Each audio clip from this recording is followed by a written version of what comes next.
You are listening to the You, Me, and BTC podcast, the number one, the most entertaining, and the most wild and exciting Bitcoin podcast on the planet. Thanks for joining us today. Oh my goodness, we got lots of fun planned for today. The ultimate debate. Who is better for Bitcoin, Hillary Clinton or DJ Trump? That's the question we got coming up for today. And Tim and I got into a bit of an argument last night, had a little tussle. So we got to hash it out and little see text who tussle. wins. Yes, exactly. Digital verbal argument. I am Daniel Brown, and that annoying voice that you've been hearing interrupt me is Timothy Baker. Yes, annoyer that's him. Extraordinaire. Before we get into this big question, I am real excited to announce and talk about a new sponsor we have, Satoshi Dice. This is the original and the best Bitcoin dice game. They've been around for years. They've got tons of users, and it is Satoshi Dice. If you've listened to the show before, you know I get a bit of a gambling bug now and then, and I love Satoshi Dice. It is provably fair. That's one of the number one things you need in a Bitcoin casino. You gotta know if they're cheating you or not, and they are able to mathematically prove that if you win, you win, and if you lose, you lose. You can set your own odds and see your potential winnings before you even roll. One thing that is really nice, they've been doing this from the beginning, it's one of the first things that made them popular, is on-chain gambling. It happens real quickly. It's also provably fair, and you can watch it happen on the blockchain without even visiting the website. That's a cool one. If you need free Bitcoin, they've got the faucet. You can play on your phone. And here's the real kicker. This is important. It's blocked in the U.S. That means only special people can play. People who are smart enough to not even be a part of this whole Trump-Hillary thing. They got out long ago or never joined. Exactly. They've reserved this for those of you who know better than to be. Or you are a smart enough person, just have a VPN and then you can do it. True. I'm not here to say whether that's legal or not. I do not know, but I'm sure that that's possible. So, whatever, at your own risk. To play, sd.umeandbtc.com, SD for Satoshi Dice, sd.umeandbtc.com. We'd love it if you went to check them out. It is awesome. All right, Tim, no frills again. I like asking you no frills questions because sometimes I ramble on too much. So here it is, no frills. Who's better for Bitcoin, Trump or Hillary? I caught you off guard. Yeah, no frills. I think Obama. No, Bitcoin's the best, or Obama's the best answer for. The best answer for Bitcoin is Obama stays in office somehow, and everybody freaking loses their mind, and then Bitcoin just jumps way up.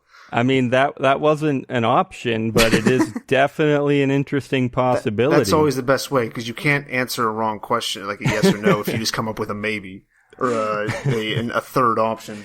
I'm just, for the sake of argument, I'm going to start out with, I think Hillary would be better for Bitcoin. Okay. All right.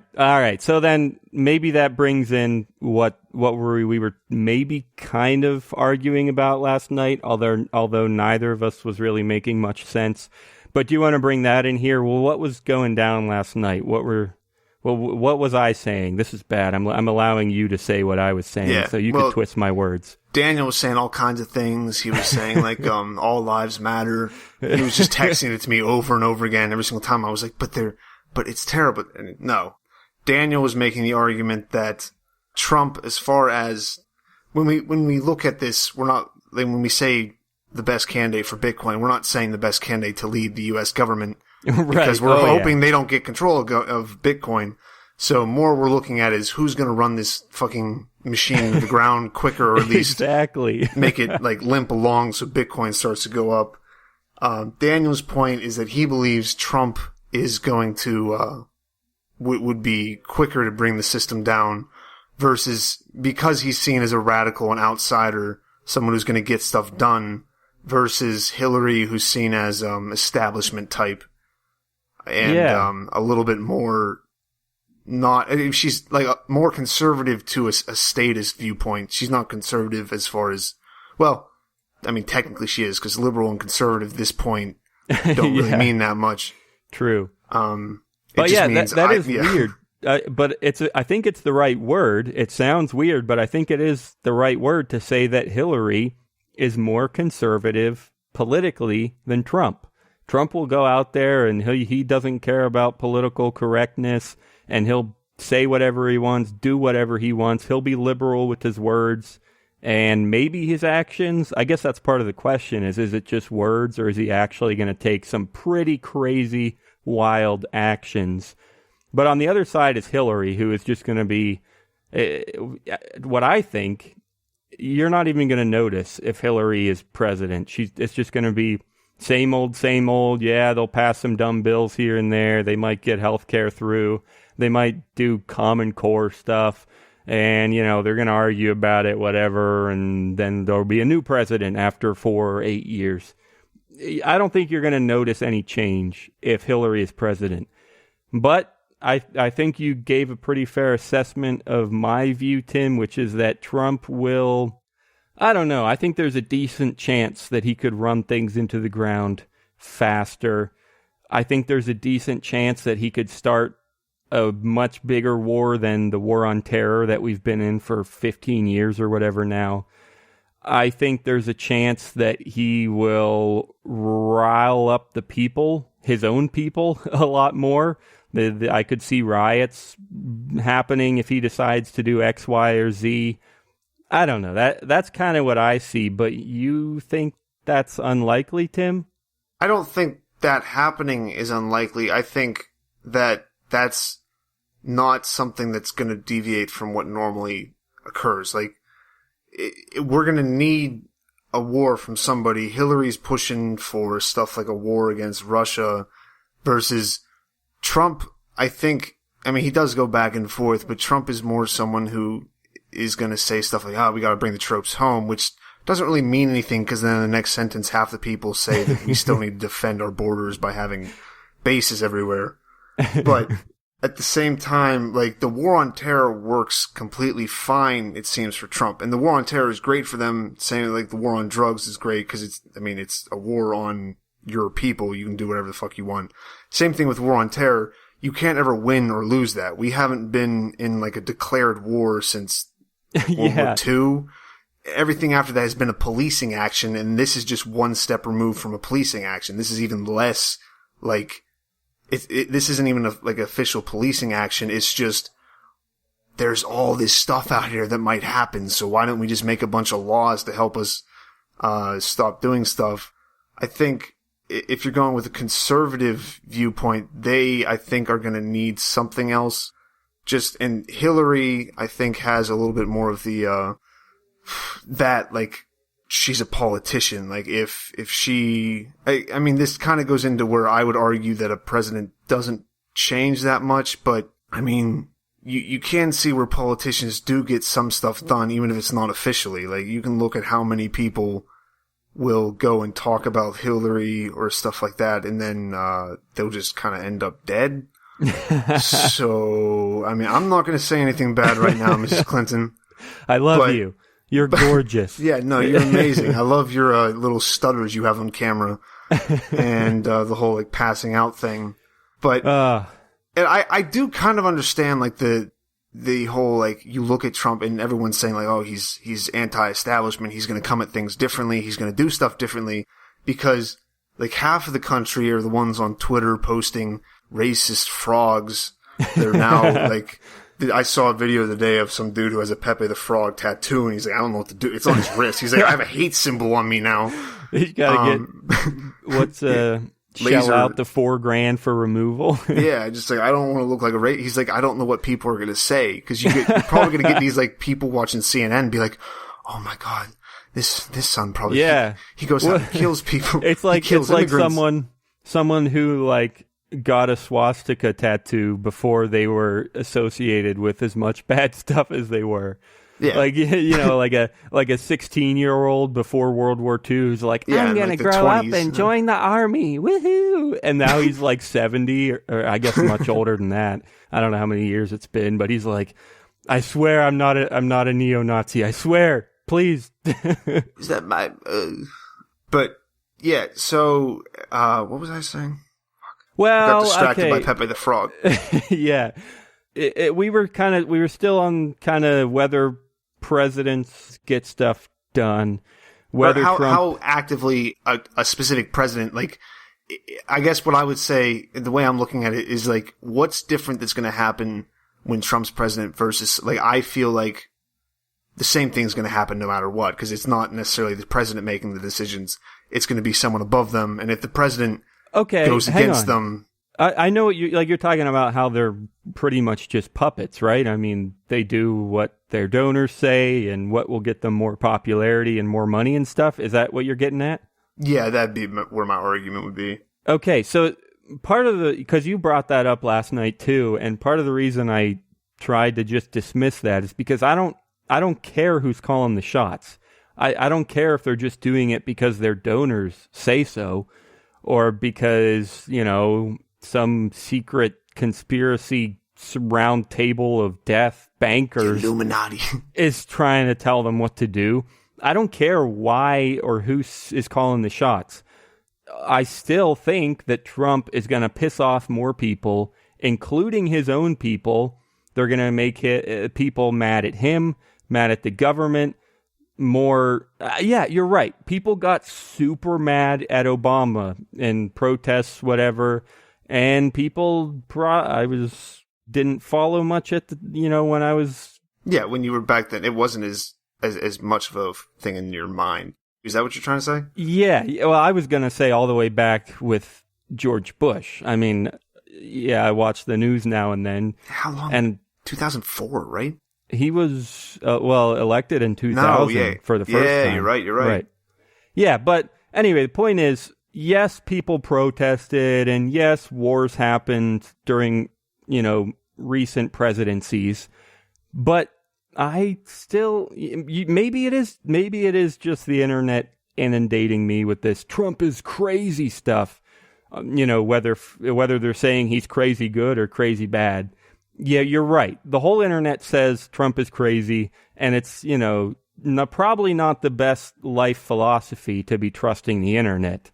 But I still have this feeling and belief. It just seems like, yeah, he's pretty freaking crazy, and he is going to piss off a bunch of people, and bad stuff is going to happen because of it. Now, he thinks he's going to win. He thinks that, yeah, it'll be crazy, and then we'll shut everyone down, and we'll be good.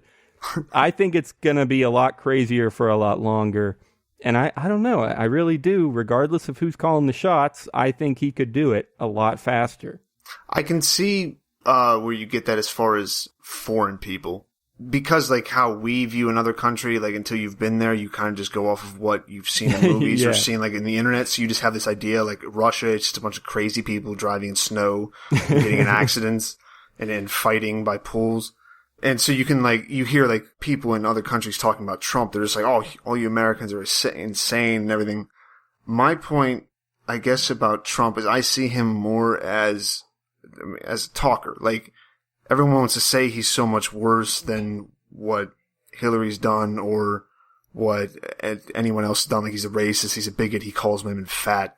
But it's like, it very well be because he hasn't been in the position to do them, but Hillary has literally voted for all these wars, has voted for all this stuff, has voted for all, like, all he has done is said stuff, and half of that is because he's running a business. Yeah. He's a business guy. So he knows how to talk. That's actually, I think that's a really good point. And I will agree with you a little bit there, because I have a pretty decent example. This floated around Twitter and whatnot. One of Trump's, all right, I got to find it. I'll be right back in about 2 seconds for you listening, and about 30 seconds for Tim.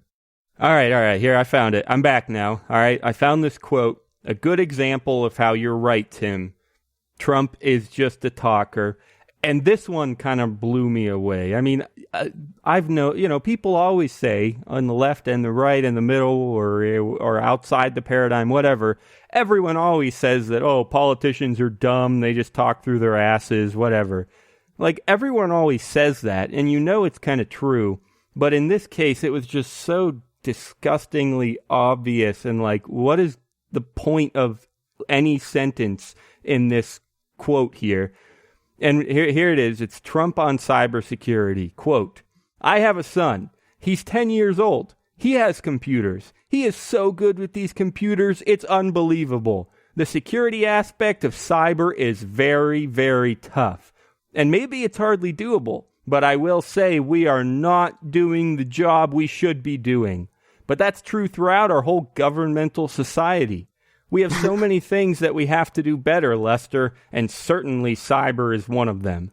Like, he just spent like 6 sentences saying cyber is important. Yeah. So he sounds to someone under or above the age of like 50, he probably makes sense. Yeah, they worship him like Reagan. I mean, it's like, my son is 10 years old. Computers, it's unbelievable, but cyber is important, Lester. Like, he doesn't understand either. Yeah. So I'll give you that. It's astonishing how much they'll say that means absolutely nothing. And that's where, I guess that's probably the main point where I'll cede to you. Maybe you're right. Maybe he will come into office and literally nothing is going to happen. Maybe everything that he's saying is just talking. But I don't know. I mean, you start a wildfire with a little spark, right? That's from the Bible. If your tongue is a spark. So maybe his tongue could still set the whole world ablaze, don't you think?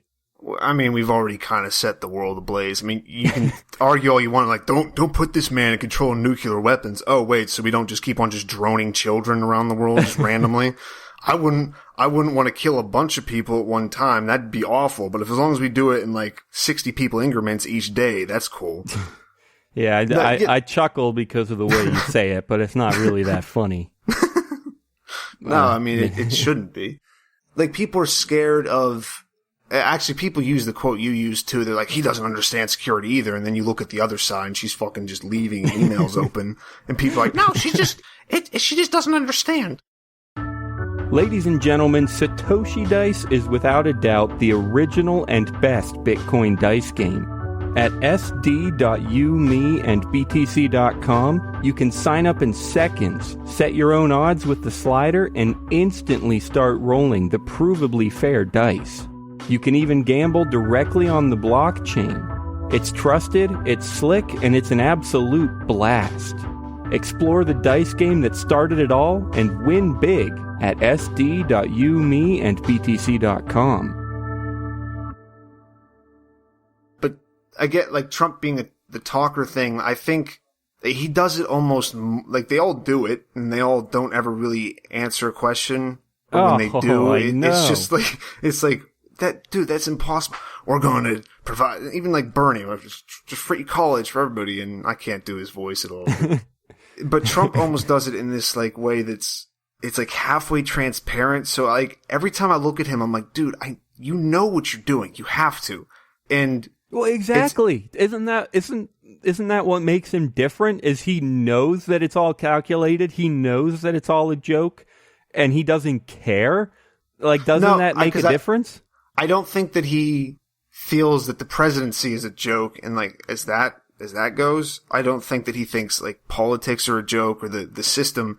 I think he's he's old enough at this point that he's probably fucked up in the head, and he doesn't realize that it's been like this since he was like 15, or it's been like this since he was younger. So he's like, you know what, this is a problem now. I can do this. He's got so many people around him telling him he can do it, and he just is he's very good at talking. He's very good at and just saying it. He doesn't have to mean it as long as you say it. And he's very free with that. And he's a politician, but in the sense that he's kind of almost winking at you, being like, yeah, I don't really mean this.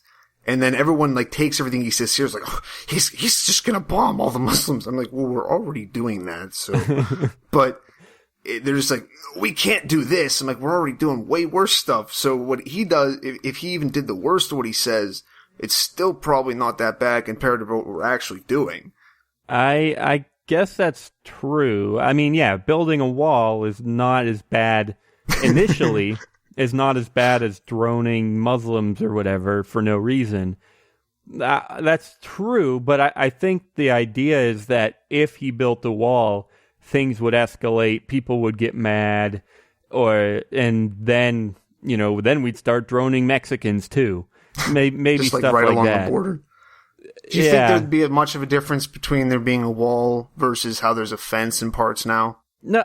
The wall isn't going to do anything, even if he did build it. I mean, they already build ramps and slingshots and tunnels, and the wall's not going to do anything. I mean, people's reaction to it. I don't mean how effective it would be. Reaction to it? No. I mean, like you said, we already have giant squadrons of border patrol running around shooting brown people that move. I mean, no, I don't think it's going to be any worse than what we already do. But I think, like I said, I think it'll escalate and it will lead to much more radical action on both sides of the border, I think. Okay. Again, that kind of goes with what I was saying about, and I can kind of see that to your point about how to foreign people or someone who's not like, I mean, you can make that. It's kind of weird to make that argument because even in Pennsylvania, it's not like I'm near these people. I'm just more around the commercials and stuff. Oh, yeah. You talking about immigration? No, I'm talking about just foreigners in general looking at the U.S. and like if there's a wall built that does look kind of worse than a fence. If you're not already in our culture where you're like, we already have a fence and guards, so true. Just making it concrete doesn't change it. Yeah, we all know in America how the media will blow up whenever, a Muslim says 3 words about X, Y, or Z, about sexual orientation or something. And so you're right. Maybe it's very similar in other countries where as soon as somebody makes a decision in America, everything blows up over there and people get pissed off and stuff like that. Is that what you're getting at? There's guns everywhere. Everyone just carries a gun. They're all wearing cowboy hats. Yeah, exactly. Yeah, even people in Britain. I remember a girl I went to school with, her fiance was from Britain, and he came over and he literally thought that like a lot of people wore cowboy hats and like did shit like that because that's just like either the TV or just that's how like I feel like half of what I get as far as other people's culture are like cartoons or like that people's entertainment. And that kind of makes sense. And that's especially true for America because like how much, like pretty much all we produce is entertainment and shooting people. Like it's we just put our entertainment all over the world and then we send our military right after it. Yeah. So I can understand definitely. And also because if Trump gets in, it like 500 million movies are going to get made about how oppressive the wall is. And there's going to be it's going to be compared to the Berlin Wall. There's going to be so many Berlin Wall videos that come out or movies and like they're going to be breaking it down and you're going to have this dude at the end. It's like, Mr. Trump, tear down this. Yeah. Like, this is such a powerful message. Yeah. So I completely agree with all of that. I mean, cultural ideas about other cultures are a huge factor. And because cultures are different, it's so easy for them to compete and for them to blow up, stereotypes on either side. So I agree with all of that. But what does that play into Trump, or Hillary driving the country into the ground and sending Bitcoin to the moon? Does that? It sounds like, and if that's true, it sounds like you're saying like, yeah, people really are going to go crazy about this wall, and so then doesn't that prove what I was saying that that will be worse than whatever Hillary might do? Possibly. I think it depends on who scares wherever most of the Bitcoin is. Like if who's going to scare China the most. And I mean, again, I mean, now that I'm thinking it like that, it could be Trump. I've never heard like China's position on it because he talks about stopping all these jobs to China, but that kind of just sounds like one of those, like George Bush saying, read my lips, no new taxes. Like, it's just like, it's going to happen. You're not going to shut down all production in China. Walmart's going to go out of business. There's no way Walmart's letting that happen. Yeah. There's no way he's going to outlaw Chinese labor or Chinese products. Yeah. But I don't actually think it even matters which country, goes to hell or gets ruined or gets mad at another country. I mean, for years we're already in like a global society. When Brexit happens, everyone goes crazy. When banks are limiting cash withdrawals in Greece or Cyprus or wherever, everyone goes crazy and Bitcoin goes up. I mean, I don't really care which country anything happens in, or which country thinks what about another country. I don't care if it's Mexico getting mad at us or us getting mad at Mexico. I don't think any of that's even relevant. I think as soon as people get mad, it's a lot of people are going to get mad all over the place. I will say, and I've said this before, I'm not apocalyptic. I don't think that everyone's going to get mad and the world's going to end. I even just said this last week. What I think is that everyone's going to get mad. It might last a lot longer than the last riot or the last, overthrow of some government person. It might feel worse. It might last longer. And then eventually we'll get, before long, we'll get back to some semblance of normality, but Bitcoin will just be worth a lot more. I mean... Yeah, I get what you mean as far as anywhere it happens, it's going to put Bitcoin up. My argument would be that something like Trump is going to affect more, or not even something. What I'm looking at, I'm trying to figure out what country's getting pissed off is going to make Bitcoin go up the most over the longest period of time. And I think, like, China getting pissed off is a lot more, is going to affect the Bitcoin price a lot more than, say, Mexico or Europe. Right. Yeah, you're right. I mean, Mexico, no, there's never been any news about, everyone in Mexico is buying Bitcoin now. Like, you're right. There's, everyone talks about Bitcoin in China and whether it's legal or not and the exchanges there and who knows what. So I agree in that sense that, there's a ton of miners in China and they care about Bitcoin more, maybe. I don't have all like the specific details, but it doesn't matter which country's which. The point is, you're right. There are countries that are more invested in Bitcoin and that might make it go higher faster if they are threatened and feel the need to hold on to Bitcoin and use Bitcoin and buy Bitcoin or whatever. But actually, in that sense, if we're going to go there, I could almost see, and again, I don't have the data, but let's just assume it's China that has a crap ton of mining power. I don't know the numbers, and people always, talk about mining centralization or whatever. I don't care about the actual numbers or where exactly it is or who exactly is running it. But let's just say that it's China and they have the most miners, a ton of miners. If they really did feel threatened and started getting super heavily invested in Bitcoin, yes, the price might go up, but I could also see them kind of ruining it for that exact reason, because of centralization. It might start to be a thing that really only matters in China. They run it, they control it. I could see that happening a lot faster if they were pissed off and started seizing Bitcoin as a safe haven or something like that. Do you think that's remotely possible? Yeah. Yeah, I mean, I could see that. So I guess then the in terms of is it good for Bitcoin, that argument is just that, well, the price might go up, but overall it could easily be bad for Bitcoin. Yeah, I mean, again, it depends on how you're looking at bad for Bitcoin, because if it's true. Like in another country, stuff being, or wait, who are you saying was going to seize the Bitcoin? I'm sorry, I was looking up. China. Okay. Just as an example, I don't know who, but let's say China. Yeah, that doesn't affect me that much, besides just meaning that there's less Bitcoin out there in private hands than there was before.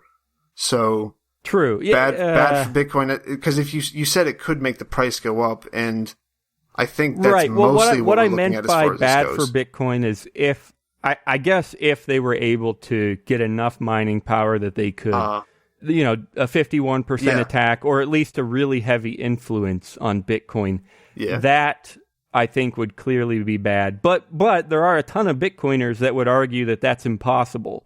That would argue that as long as they don't get 51%, and even if they do, there are safeguards in place, and really Bitcoin won't be hurting that much. And okay, maybe that's true. Maybe you're right. Maybe they will, quote, gain control of Bitcoin in a way, but it'll still be just as usable and free in other places. Maybe. I zoned out whenever you were talking about that before, about them taking the money. I was looking up. I got a little bit paranoid. I was like, if we go to war with Russia, then Bitcoin out there, like, they'll be like, you can't send money to Russia, so they'll, like, be watching all our accounts. And I'm like, but wait, didn't Russia, like, ban Bitcoin, like, 5 times? Oh, yeah. So then I was looking that up, and then the only thing I found right off the bat was an article from, like, July, and then I was like, I should probably pay attention to what Daniel's saying again. Well, we actually covered a story where is Putin the one in charge right now? Yeah. Yeah, supposedly he said something that sounded like it could be in support of Bitcoin. And I think we did half an episode or something about that. I don't remember all the details, but so I don't know. Maybe he does like Bitcoin. Who knows? Yeah, so that's Russia. I guess we can let's just try to come to some sort of conclusion here, Tim. We can revisit our conclusions and just decide how we feel after the discussion. Yeah. Yeah. So what did we end up with? I mean, you're still arguing that Hillary would do more because she's more likely to actually vote on a war or something, and Trump is just a talker. I mean, is that pretty much where you came from here?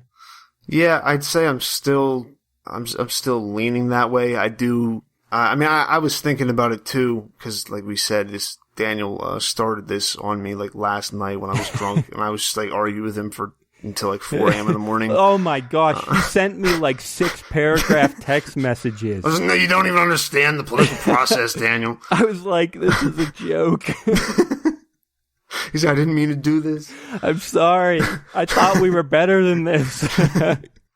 But I do understand that. I understand the argument of, especially as a foreign, like the foreign view of Trump and the foreign view of if Americans elect a dude who was on a reality TV show for a long time, how that makes everything look a little bit weird. I can see how that kind of makes everything fall apart, which kind of falls in line with, I would even argue that's almost better because it does make everything look like a joke, and instead of wanting to put more money into a government thing, you'd go for Bitcoin. So Daniel is kind of, he's given me something to think about, something to, and in the end, it doesn't really matter in the end, but he's made something else for me to just sit at night and be like, I can't fall asleep because I don't know what's going to happen. Everyone around me is insane, and they're like, well, this person's crazy, and the other people are like, this guy's crazy, and they're like, but this one's more crazier. So that's what I've gotten to. That's kind of what I meant when I said I thought we were better than this, where it's like, I thought we knew that it wasn't worth arguing about this crap. And so here we are. We just did a whole episode about it. So I guess we're not better than it. But no, actually, I did kind of mean to say this at the beginning, that I know a lot of our listeners, are better than Trump and Hillary. And okay, all of them are. and they know that this is kind of pointless, kind of dumb, kind of not worth arguing about. We've been inundated with it lately. So I meant to apologize for that to some extent at the beginning of the show, but it's also kind of dumb to apologize in advance, because if you were really sorry in advance, then you wouldn't do it if you already knew that you were going to be sorry in advance. So maybe I'm not sorry. Maybe I'm just excited about Trump versus Hillary. I don't know. But there it is. There's your episode. There's our argument. We'd love to know what you think. Leave us a comment on YouTube. We've been getting tons of comments on YouTube lately. I love it. Tons of thumbs up on YouTube.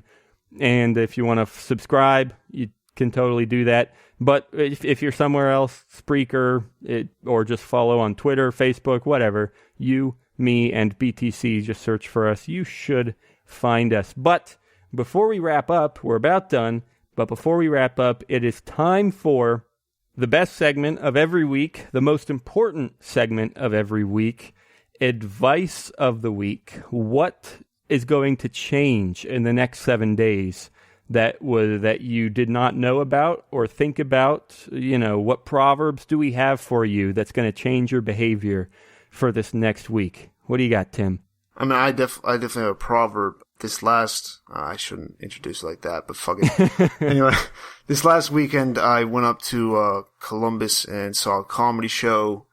The comedian's bit, I'm not really ruining anything because he's been doing it for about 12 years, probably. It's Joe Rogan. His overarching theme for his rambling, like hour and a half, which is really good. If you can go out and see it. I guess that's my part of the advice is go see a Joe Rogan comedy show because everything's crazy right now. People are losing their minds over stupid shit.